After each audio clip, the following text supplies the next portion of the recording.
Shqipëria do të synojë në muajin nëntor, që për herë të parë në histori të arrijë në Kupën e Botës. Për ta bërë këtë, kuqezimtë duhet të fitojnë patjetër ndaj Andorrës e më pas të shpresojnë që Anglia të mundë Serbinë për të siguruar vendin e dytë. Aktualisht, kuqezimtë janë në kuotën e 11 pikeve pas 6 ndeshjeve të zhvilluara, teksa maksimumi i pikeve që mund të arrihen është 17, por ky nuk është një rekord pavarësisht se Shqipëria i siguron zyrtarisht pjesëmarrjes në play-off. Kuqezimtë kanë bërë edhe më mirë se kaq, megjithatë nuk ka qenë fati ynë për të shkuar më tej, pasi kundërshtarët kanë bërë edhe më mirë se Shqipëria, duke lënë ëndrrën tonë në gjysmë.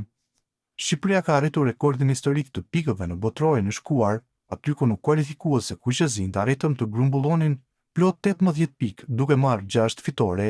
Megjithatë, Shqipëria humbi 4 ndeshje direkte me kundërshtarët e saj, duke u mundur 2 herë nga Anglia e 2 herë të tjera nga Polonia.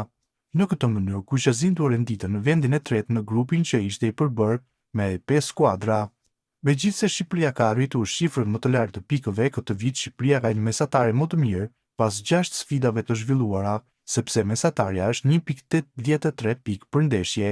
Nëse arrin të fitojë ndaj Andorrës e të mundet nga Anglia në skenarin më të mundshëm, atëherë Shqipëria do të ishte me një mesatare 1.75 pikë, që do të thotë një mesatare më ulët se viti i rekordit.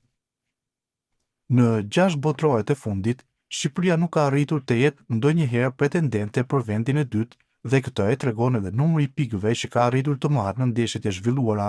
Kështu, rekordi më negativ kuqezimtë kanë arritur në kualifikuesit e botërorit të vitit 2010, që luhej në Afrikën e Jugut, aty ku mbyllej grupi me vetëm 7 pikë në 10 ndeshjet e zhvilluara.